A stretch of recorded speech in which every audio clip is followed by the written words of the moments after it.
Alhamdulillah wassalatu wassalamu ala rasulillah amma ba'd. Assalamu alaikum wa rahmatullahi wa barakatuh. Brothers and sisters, welcome back to Get to Know with Brother Sa'ad. Assalamu alaikum wa rahmatullahi wa barakatuh. Yes, my hair's gone.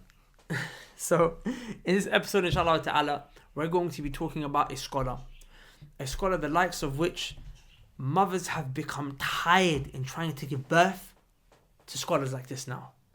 The kind of scholar that is rare to find in history, let alone in our present kind of age. We're going to talk about a man whose works have reached your house.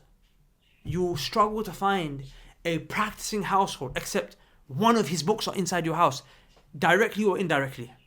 Either that actual book or parts of that book have been mentioned or referenced somehow in another book that you have. We're talking about none other than Imam al Nawawi. Oh, al Nawawi. So we'll come to that in a second. May Allah have mercy on him. So if you're thinking, who is Imam al Nawawi, and you don't know, don't worry, that's what this whole show is about. Because if you don't know, get to know. Hey. In fact, the whole point of the show was to talk about scholars and stuff, right? But initially. Yeah. So we're gonna talk about scholars every now and again. Now, before we do that, I have a couple of really important announcements to make. Announcement number one. So we are going to Umrah, inshallah ta'ala, on the 17th of April to the 25th of April. There's only 20 spaces originally. Many of those spaces have already been taken up. There's a handful of spaces left. If you guys want to come, then you need to make moves and register now, okay? So the way you do that is you go to the link below, and where you can see I've linked the video of me talking about the Umrah trip and all the details. Click that video, watch it if you haven't already watched it, and then in that video is all the details for the travel agent that we're working with, which is called Sunnah Trips. And you can call them up, inshallah ta'ala, and you can book your ticket ASAP, because trust me, this is going to be an epic trip, inshallah ta'ala. Inshallah. The second announcement is that this month in March, we decided to put something together for you guys. We know many of you guys want to seek knowledge, but there are obstacles when it comes to seeking knowledge, right? So we kind of put together what 5 of the most common obstacles might be for a brother or sister trying to seek knowledge in the West, and we basically put together practical tips, not from ourselves, but we benefit this from our teacher, but we just put it together in email form for you guys. Practical tips on how to overcome each one of these obstacles. For example, how to be sincere, how to balance married life and seeking knowledge, how to balance academic studies and work, and all that stuff that is probably going in your mind. So the way you access that is literally you go to the link below, you know where it says 5 obstacles, that one, you type in your email address and we'll send you the first email straight away, and then over the next few days we'll send you an email per day, inshallah ta'ala. That's just a little gift from us to you guys, inshallah ta'ala. So now let's go to Imam al Nawawi rahimahullah. So interestingly, first you mentioned that you could say his name in 2 different ways. Can you let us know what are these 2 different ways? So there are 2 ways in the language for you or me or any one of us to pronounce the name, right? It is either al Nawawi or it's al Nawawi with the extra alif. So then that's that's every now and again you can say Imam al Nawawi. Then people. But here's a question, right? Yeah. Where is that name attributed to? Okay, so good. That's interesting, right? That's very interesting because a lot of people don't realize Nawawi wasn't really his name. Yeah. His name was Abu Zakaria. That was his kunya, right? And it's interesting because Abu Zakaria is father of Zakaria, but he never had a child. And one of the benefits from that is that you don't have to have a son to have a kunya. Wait, Imam al Nawawi didn't have a child? No, he was never married. He forgot to get married. Okay. We'll talk about that. We'll talk about that, inshallah. The point is, he never had a child. One of the benefits that we take from him, look how we're already learning from the Sheikh's name. One of the benefits that you take from here is that you can have a kunya. Because the Prophet ﷺ, he named Aisha radiallahu anha, he called her Ummi Abdullah. Okay, the mother of Abdullah. She never had a son called Abdullah. Abdullah was her nephew, but he still gave her that kunya anyway. Abdullah ibn Zubayr. Radiyallahu ta'ala anhuma. So you can have a kunya like me, like I don't have no kids yet, but my nickname, shall I put it out there? You want to know what my kunya is? Abu Nuh. Nuh. Abu Nuh, that's my kunya. See, you didn't have a clue. Shout out to Nasir. Nasruddin al-Hindi, yeah, Abu Nuh. So now you know. So you call me Abu Nuh now. Okay. So that's a benefit, right? Yeah. Okay, but his name is Yahya ibn Sharaf. Yahya ibn Sharaf. That's his name. His name is Yahya. Sheikh's name is Yahya. That's his name. His name is not Nawawi. So why do people call him Nawawi? Nawawi, the reason why he's called Nawawi is because he was born in a place called Nawa. Okay, he's from a place called Nawa. It's a place called Nawa. So that's where he's originally from. Right, and Nawa is a place which is in Sham, commonly known as Syria today, right? But it's more than that. More than that. So that's interesting. And a lot of people need to understand that, like for example, when you look at Imam al Bukhari, he's not from Bukhara. His name's not Al Bukhari. That's where he's from. He's from a place called Al Bukhara. Mm-hmm. His name is Abu Abdullah Muhammad ibn Ismail ibn Ibrahim ibn Mughira ibn Bardizbah Al Bukhari rahimahullah ta'ala. That's his name. His name's Muhammad ibn Ismail. His kunya is Abu Abdullah. It's important that you know these things. Yeah. You find a lot of ulama, they have not just a side point, something funny. Like Imam Muslim is actually Muslim's name. Yeah. And there was a brother who actually, we heard a funny story that, we know he didn't. The same way Al Bukhari is not his real name, right?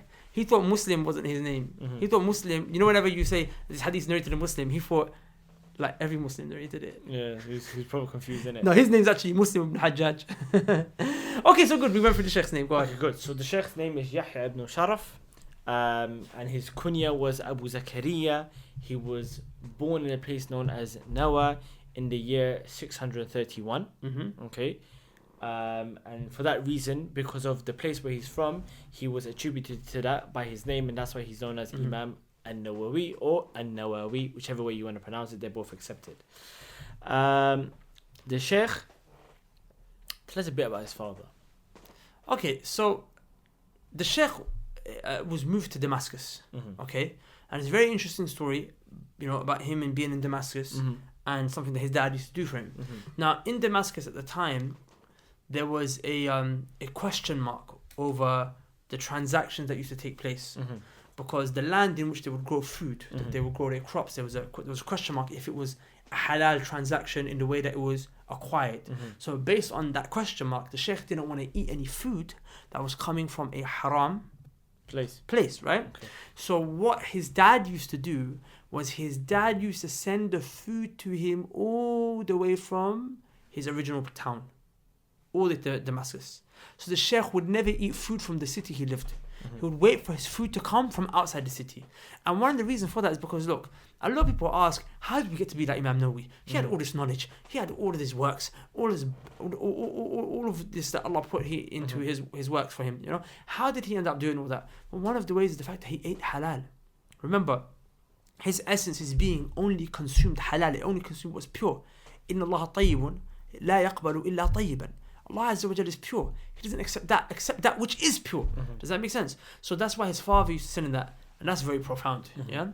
And also something I remember when I was reading into the life of Imam al Nawawi, it mentions that his father, rahimahullah ta'ala, he was a very righteous man. And he was a person that was a very good guardian to Imam al Nawawi. And he saw from a very young age, a lot of hirs and striving from his son. Yeah. So from a young age, he actually put him into seeking knowledge.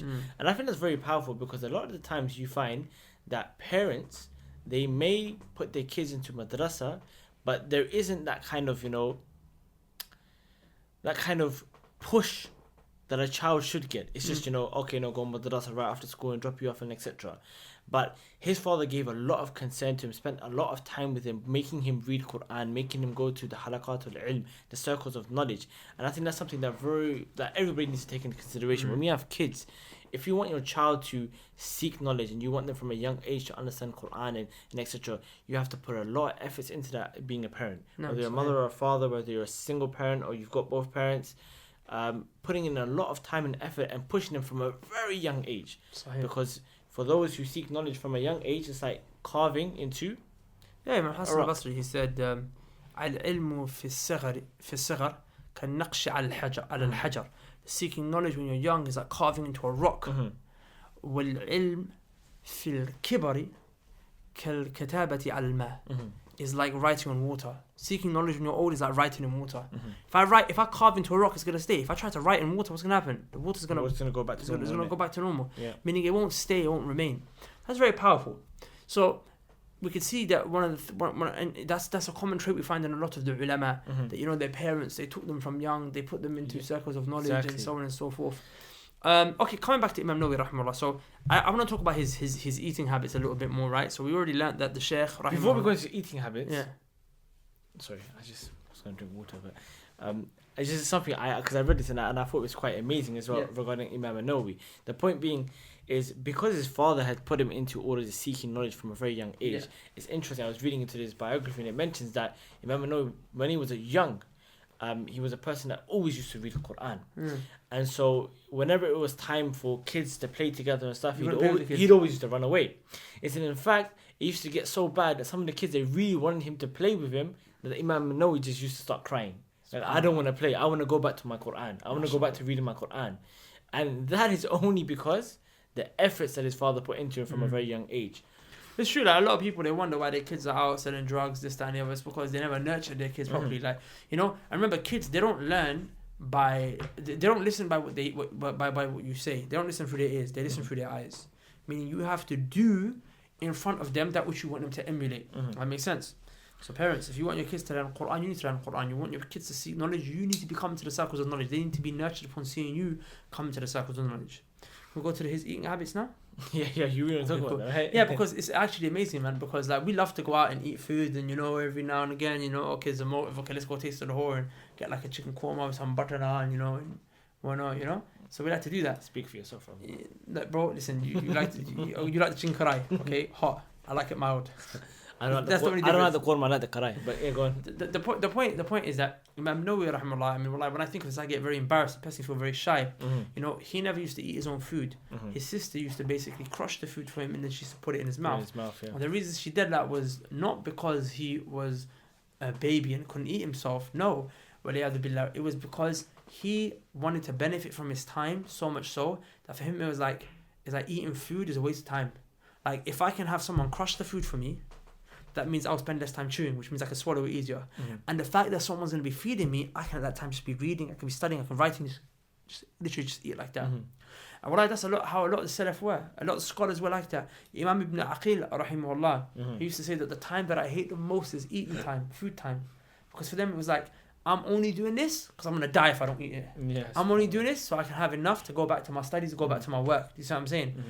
They wanted to make use of the time, but for us, it's like, food time. That's the best. We're not even hungry. Let's go get some dessert. Let's go get some food. Do you see what I'm saying?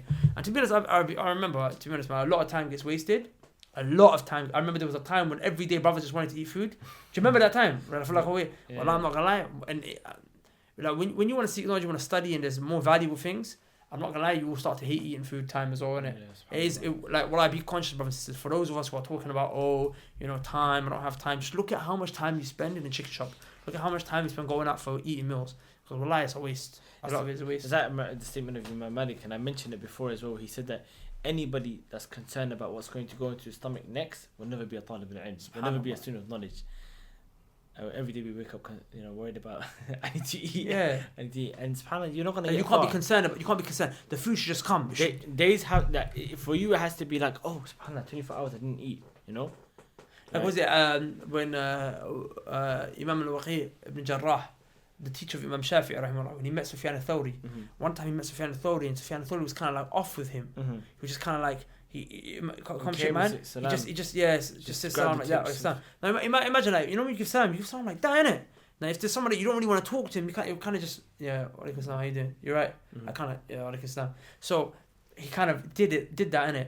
And then a few days later, when Sufyan al-Thawri met him again, he went up to him and he said to him, by the way, look, just that day I wanted to tell you, I wasn't trying to be disrespectful. I was starving. I hadn't eaten, so my body curled up and I didn't have the strength to shake your hand properly. Because the sheikh didn't have the strength to shake his hand properly. So he's saying, just in case you thought that I was being disrespectful, it was because I was in a state, I was in poverty. Yeah. You understand? I was going for a famine. Imam was it Abu Hatim al-Razi rahimahullah said that one day we went fishing. One day we were waiting for our teacher and he didn't show up. So we thought, okay, we haven't eaten. So let's go fishing. So they went and got a fish. All the students managed to get one fish. So just as they're about to go cook the fish and eat the fish, what happened? The teacher came, so they had to run. And they were like, they couldn't come back for 3 days. 3 days later they came back and they cooked the fish and they ate the food. Mm-hmm. Do you understand? SubhanAllah. So subhanallah, and wallahi, eating food too much, brothers and sisters, wallahi, it hardens the heart. You know, the Salaf would say, like Abdullah ibn Umar radiallahu anhu, he said, ever since I accepted Islam, I never filled my stomach once. Ever since I entered into Islam. Mm-hmm. The ulama would say, the Salaf, Imam Ahmad would say, Ibrahim ibn Adham, rahimahullah, many narrations, they used to say that a person who eats a lot, he becomes tired, his body becomes heavy, and his heart becomes hard. Mm-hmm. Heart becomes hard. Wallahi, the days where you eat heavy, you sleep more. The days where you eat less, you sleep less. Mm-hmm. And get up in the morning, revise, do Qiyamul Layl, and so on and so forth. But I think that was powerful, my lesson from him. So, I mean, look, there's a few things here, right? Because now, number one, Imam al Nawawi, because he never used to eat the food in his own town because of the haram way in which the money was earned and the food was produced, meant that he'd only really eat one meal a day, which came from his father. No. On top of that, he's not really concerned about how he's eating it. He's having his sister, just crunch it all up, so it's just small and just put it in his mouth because he just wants to get by really quickly. On top of that, the Imam, he wasn't married. And he had no kids. And if I'm correct, when Imam al Nawawi was asked, why didn't you get married? He said, what? I don't remember. He said, I forgot. SubhanAllah, yeah. He said, I forgot to get married. And in my head, I'm just thinking today, SubhanAllah, right?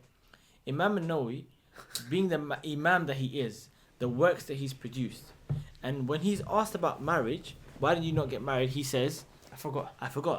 Wallahi, a brother can be 14, 15, 16 years old, and all he's thinking about is marriage. He's thinking to himself, I can't even go to classes, I can't even seek knowledge because I need to get married. I'm roasting. And here's an Imam who just completely forgot the concept of subhanAllah ever getting married. And that's why Allah subhanahu wa ta'ala gave him the ability to focus and produce the amazing works that he did. And we're going to talk to you about all the works they did in a second. There's a reason why we're leaving that to the end. Yeah. Because we're trying to show you, because before, if we just mention, look at all the works he produced, you're going to be like, wow, amazing. But we want to try and take you on his journey so you can see he only produced it because of all of the sacrifices that he made. Yeah, subhanAllah. So look, so far he sacrificed food. He sacrificed desires. Yeah? And he sacrificed having a child. And subhanAllah, is interesting because most people, right, you'll think to yourself, And by the way, he wasn't doing that. Because remember, you're not allowed to get married thinking that you'll be rewarded for not getting married. Because the Prophet ﷺ, he prohibited that. Sa'ad ibn Waqqas radiallahu anhu said that if we were allowed to be celibate, which is where you don't get married for the sake of Allah. Where you don't get married, you say, I want to focus and not be distracted by marriage, I want to focus and worship Allah. He said, we would have castrated ourselves. If the Prophet allowed us, we would have castrated it. Another narration, the Prophet, he prohibited it. A severe prohibition. We're not like the Christians who don't ever get married, like the nuns and whatnot. No. But he genuinely just forgot. Right? Like, it just didn't come to his mind. And it's powerful because, usually one of the benefits that you get from getting married is having children, right? Because these children, after you die, you pass away, carry on your legacy. They can carry on your legacy. You get rewarded for having a son which is righteous or a daughter who's righteous, who's carry on and doing acts of good, and all of that, subhanAllah, just didn't even come to his mind. Yeah, it didn't come to his mind. Because he was, do you know why? Because he was too busy in the Sunnah, studying the Sunnah. Too busy. In fact, he was so busy. How many classes was he doing a day? 15 classes a day. I've heard 15, and I've also heard 12. Yeah, sorry, 12. Right? 12 classes a day. 12 classes, man. 12 durus a day. In fact, I've got here in this book, right? This is one of his books. In the beginning, it actually mentions the classes that he used to do. Go on. And the durus that he used to do. A day? A day. In one day, right? But the Shaykh here, he actually mentions 11. I've read in another kitab. Yeah, I've read 12, right? So he was studying a lot. Kitab al-Asma' al-Rijal, on Usul al-Din. So Aqidah, Hadith. He's studying a lot. So Imam Nawawi rahimahullah is on a day. I'm saying we're struggling to just do one lesson a day. Some of us are struggling just to do one lesson a week. I don't know, these kitabs, these books, they're big boy books. They're not small books. They're not small books. He's doing Sahihain. Like, these are big books, guys. Muslim. Yeah, Allah is every day he's doing 12 lessons whilst he was in Damascus. Yeah. So that he's not only exerting his efforts, he's not only giving up food, he's not only giving up marriage, but he even gave up sleep. SubhanAllah, yeah, he was studying so hard. When he was in the madrasa where he was studying in Damascus for 2 years straight, he never slept on his back. You know what that means? He never laid down to sleep. Every time he'd be reading and studying, and he just falls asleep. He would just collapse on his books. On his books. In his mind, he never thought to himself, I'm going to make a time of the day to sleep. He would sleep when Whenever it would overcome him. And he's just there looking through the books, reading, studying, reading, studying. Like literally, he would wait till the last minute, and he would just fall asleep on the books. That's SubhanAllah. That is literally. That's what allowed the Imam to get to where he was, rahimahullah. That's literally something else. Like, how do you manage to do that? I mean, we don't consider ourselves to be tulab al-ilm. We're not students of knowledge. We just attend a few classes here and there, and even that, we get tired so quickly, and we just knock out. So just checking the time. And the Shaykh, subhanAllah, 12 durus every single day. On top of that, imagine you're not eating food. You're eating 1 meal a day. Imagine how tired you are. You're in Damascus. It's hot.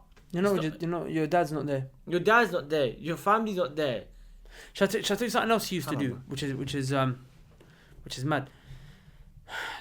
Imam al Nawawi, rahimahullah, studying all the sciences, he wanted to then go and study medicine. Yeah, he wanted to study medicine because Imam Shafi'i, rahimahullah, said there's two types of medicine. There's tibbul qulub and tibbul abdan. There's the medicine of the heart, which is the Sharia, and there's the medicine of the body, which is the kind of medical studies that we're aware of. Yeah. So Imam Shafi'i used to say that the best science after the Sharia, the science of the Sharia, is to study medicine. So he wanted to study medicine. So many may have heard of the famous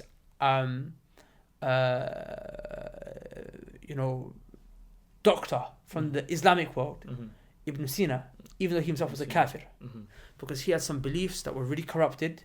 He had kufriyat and all sorts of madness. Yes. The scholars, they made takfir on him and said he left the fold of Islam. Yes. But the point was that, as a doctor, he was a good doctor. So he bought one of his books and he wanted to study his book. So after reading it for a few days, he stopped reading it. And the reason he stopped reading it is because he said that as he was reading his book, he noticed some darkness entered his heart. Because the guy mentioned some funny things, about the universe, and goes into philosophy and all sorts of madness, yeah? So the Sheikh, he stopped reading it. Now, the Sheikh said darkness entered his heart because of that. Now, brothers and sisters, pay attention. That was by reading a book on medicine that had some dodgy beliefs in there. Not saying it's wrong to read medicine, by the way, as long as it doesn't have any dodgy beliefs. But those dodgy beliefs, he said that it was making him feel dark. Now imagine those of us who are reading Harry Potter, magic, Lord of the Rings with this magic, and watching movies, men and women kissing each other, and there's a gay guy in this scene and a tranny in that scene, and a fair hair, and this, that. Like, wallahi, there's this filthy show, which I will not mention, but those who know about it, right? Where the whole show is basically, it's basically like pornography, where like everyone sleeps and fornicates with a family member. And you got sisters and brothers who are practicing, dare I say it, and they're watching the show. And then they want to come to class. And then they wonder why they can't wake up in the morning for class. Then they wonder when they try and memorize that they can't stay. It's because they're doing all these things that's corrupting their heart. I mean, the Sheikh wasn't even doing anything. He was trying to study medicine, and in it there were some dodgy things. This is clear-cut sins that the people are engaging in. Wallahi, it shows you that these were all factors that contributed to the Imam Abu Zakaria Yahya ibn Sharaf al Nawawi rahimahullah, or Nawawi, all contributed towards him and his ilm. These things. He made sacrifices. He cut off sins. He even cut off things that were permissible for him. He even cut off things that were halal for him, because he knew that he had a higher goal to achieve. Now what I'm going to do, inshallah ta'ala, is I'm going to read you the works that he did, and then I'm going to tell you how old he was when he died, so you can see how he achieved all of this in this short period of time. So I'm not going to mention all of his works, I'm not going to mention all his works. So number one, he did this book, Riyadh Salihin. Wallahi, this book. You know how books of hadith are written in different ways. Some books of hadith are written on a particular subject. For example, 40 hadith pertaining to jihad. For example, yeah. So there's a particular subject that's on hadith. Other books are related generally just to like fiqh ahkam, like Bulugh al-Maram by Ibn Hajar. Riyadh al-Salihin is all about manners and heart softness. Like this book, wallahi, anyone who learns this book, studies this book, or memorizes the book, there's like 1800 hadith in here. This person can give khutbah, lectures, reminders, nasiha. You got chapters on fear, chapters on repentance, chapters on sincerity, chapter on knowledge, chapter. Wallahi, this goes in. And Imam Ibn Uthaymin rahimahullah, he explained it in a 6-volume explanation. You have that. This is one of his most famous books. Everyone has it. Everyone's heard of it. I'm pretty sure Riyadh each and every single one of you probably has this. Just ask your parents. Probably have the English translation or something, right? Do you have Riyadh al-Salihin? Especially if you're Somali. Like every Somali has Riyadh al-Salihin in his house. If you don't know, ask your parents. It's there. Also 40 hadith Imam al Nawawi rahimahullah. This is a book that he compiled in which he tried to bring the 40 hadith that bring you all of the key foundations of the religion. If you learn these 40 hadith, you learn the key principles in Islam. It kind of summarizes it all for you. And look, these are 2 books that are famous, that are everywhere, that are memorized, that are learned. And look at that. 2 books that pretty much every single student of knowledge studies or aspires to study. So there's many scholars, there's many books, but this Imam has got 2 of them straight away that you're not going to be a student of knowledge without these 2 books. You're going to need these 2 books wherever you go. You're going to need them with you. You can't be sufficed without them. And Allah gave the privilege of both of these 2 books being authored by one Imam to show you that maybe it was because of his sincerity that it's there. He wrote a book called okay, so again, show you the 2 best books in hadith are what? Al-Bukhari and Muslim. The best explanation of Al-Bukhari is Fath al-Bari by Ibn Hajar. The best explanation of Sahih Muslim is by Imam Nawawi again. Look, Imam Nawawi, his name just pops up. He wrote Al-Minhaj al-Talibin, which is the best book, not the best, but one of the best books like that is like right at the top. When you're studying the Shafi'i madhab, this is like the top. When you've got this book, it's like you've got it now. He's got one of the best books in the Shafi'i madhab, right? And not only that, he was an Imam in the Shafi'i madhab. The madhab is Imam Shafi'i's, but you'll constantly be referring back to Imam Nawawi and Imam al Rafi'i rahimahumullah, and to show you again where he was, okay? He's got so in his book, man. He's got... How many volumes is the Kitab al-Minhaj? Al-Minhaj is one big fat volume. One big fat volume, but then the explanations are many. You're talking about Al-Majmu'. So then he even wrote a book called Al-Majmu', okay? Which is basically, in this book, it's not just Shafi'i madhab. He brings in the different madhahib now. Fiqh al-Maqaran, okay? And he actually died, he didn't get to finish that book. And other ulama, they came and he finished it off for him. He got up to, I think it was the chapter of Buyu'. I think he died after he'd done basically the Islamic finance. That's when he died. So he finished all of the ibadat, salah, zakat, fasting, hajj. He died on Buyu', if I'm not mistaken. He wrote a book called At-Tibyan fi Adabi Hamalati al-Quran. He wrote a book, again, anyone who memorizes the Quran, like, tell us about this book.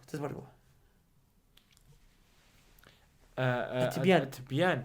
Wallahi, the Kitab At-Tibyan is a beautiful, beautiful book which basically mentions about things that a person who carries the Quran, the one who's memorized the Quran, how he should how his manner should be, how he should be as an individual, how his relationship should be with Allah subhanahu wa ta'ala, how his relationship should be with the Quran, with the Sunnah, and etc. It's a powerful book. Like I can't really explain like that, but Ustad Abdul Rahman Hassan does have an explanation on his YouTube channel. It's like 20, 30 parts? Oh, it's too many. It's lots of parts. It's a powerful book. And like it builds your love for the Quran. It makes you want to memorize it. So anyone who memorizes the Quran has to go for the book. Also, he wrote a book called Al-Adhkar. The same way, you know how we have the Fortress of a Muslim? It's got all the dhikr, all the adhkar in there. Imam Nawawi has his own called Al-Adhkar. It's even bigger. And he even comments on some of the hadith in there. You know, there's so much, man. طبقات الشافعية, تهذيب الأسماء واللغات and he even wrote a portion on Sahih al-Bukhari. تهذيب الأسماء واللغات is a dictionary, right? Yeah, it's basically a dictionary which of a tarajum of men and women, and dictionary in terms of alfaz, words. It's powerful, man. That book is powerful. I still need to buy that. I still need to get that. Well, I'm even looking, there was books that he started and I haven't even gone through most of the books, but I wanted just to give this to you as a taster, brothers, just to show you. Now guess how old he was when he died. Guess how old he was when he died. Do you know when I said these books, Like when I told you, for example, Rawdat al-Talibin, the book that he has, these are volumes. Al-Majmu' is volumes. Sharh of Sahih Muslim is volumes. these are volumes, brothers and sisters. And then, of course, you have Al-Salihin, which is 1 volume. Then the other ones are like, some of them are 10 volumes each. How old was he when he died? The scholars who lived to the age of 70, 80, they might not produce something like this. These are elite works. These are the most complicated stuff he's working on. He died when he was 45 years old. He died in his 40s. The Prophet ﷺ became the Prophet at the age of 40. He was sent out as a Prophet and a Messenger at the age of 40 ﷺ. He died extremely young. I'm just giving you that. I'm not trying to compare him to the Prophet ﷺ. Of course, the Prophet ﷺ is the Prophet ﷺ. In case anyone thought that, I was just trying to give you an understanding to how young he was. That's what I was trying to do, just to show you. Yeah. That he hadn't. The reason I mentioned that true story is because the ulama, they say a person becomes a man at the age of 40. That's what. Between 30 to 40. He had literally just started manhood. Yeah. And Allah subhanahu wa ta'ala took his soul. But he produced all of that. And you know, powerful, the reason why it's important to mention this, brothers and sisters, and that we decided to do that is because our Ustad, our teacher, Ustad Abdul Rahman, Hafidhullah Ta'ala, he always says to us, you know, whenever you talk about Nawawi and Al-Bukhari, you always talk about the end. Mm-hmm. This is what he wrote, this is what he did, this is what he achieved. But you don't talk about the struggle. Process and the struggle that he had to go through in order to achieve all of that. SubhanAllah. Think about it. Again, you know, leaving your hometown, no marriage, no food, you know, no sleep, 12 lessons a day, working so hard. Allah subhanahu wa ta'ala blessed him and allowed him to produce the works that he did. And we're benefiting from that till today. Alhamdulillah. We're all benefiting from it till today. Imagine me, okay? I'm a guy living in the West London, okay? Random place in West London, you know, I'm living in the yard, and you know, about 700-800 years after his death, I'm sitting here memorizing his book 40 Hadith Imam Nawawi, and I'm memorizing his statements. Like, do you understand? And he's being rewarded for all that. Like, look, he didn't have a child that was righteous, that was going to make dua for him, he was going to receive the reward of the child. But look, he's got all these students of knowledge that are... Look, shall I tell you how bad it is? You know the Mufti of Saudi Arabia? He does Hajj for Nawawi. Allahu Akbar. The Mufti of Saudi Arabia, Hafizahullah, is still alive. He said, I have done Hajj for Nawawi and Ibn Hajar. So many times. Because he's done it for himself, right? Mm-hmm. Most of us will do it for what? For our family members. He's like, I do it for Nawawi. Imam al Nawawi benefited me. Allah. I do it for Imam Nawawi. The ulama that just take our time to just make dua for these scholars. So brothers and sisters, you know, if you want to seek knowledge, sacrifices have to be made. So hopefully that was inspirational to you. Now I want to give you some practical steps.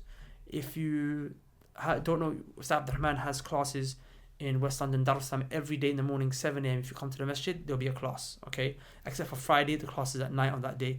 You can go and check it out on his Instagram page, or it's not run by him, but it's run by someone, but you can get all the classes there, or the Al-Madrasa Umariya page. We'll put the link below, inshallah ta'ala. Also, if you guys don't have classes locally or whatever have you in your area, then you can study online. That's why we have the Knowledge College, which is the online Islamic Studies Institute, where you can actually start to seek the knowledge of your religion. In fact, one of the things that we will be going through, inshallah ta'ala, in the first level of the because there's 3 levels in the Knowledge College. We're just about to finish the first module. In the second or third module, we're going to start the 40 hadith of Imam al Nawawi himself. We're actually going to go through his book.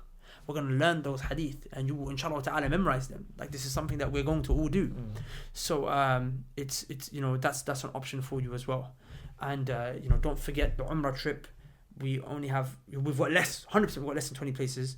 You know, also we have that series for you, how to overcome the 5 most common obstacles of seeking knowledge in the West. You just need to put your email just below and you'll get that. But definitely, I really recommend you all, without a shadow of a doubt, to sign up to the Knowledge College and benefit, inshallah ta'ala. If you don't have a sheikh or a scholar that you can go to, or a class by a student of knowledge that's solid and solidified, if you're at home, you struggled in whatever, Knowledge College. Don't, at the very least, look, Imam Nawawi had to go to Damascus. He was in a madrasa for 2 years, falling asleep on his books. You don't have to. You just have to go log on, and then you can study online. Now, don't get it twisted. You're not going to become Imam Nawawi from that. You're still going to, if you really want to get to his level, you're going to have to make efforts. But at least it's something, innit? Inshallah. Brothers and sisters, take care of yourselves and we'll see you in the next episode. سبحانك اللهم وبحمدك أشهد أن لا إله إلا أنت بارك الله أستغفرك فيكم وأتوب والسلام إليك. عليكم ورحمة الله وبركاته. السلام عليكم.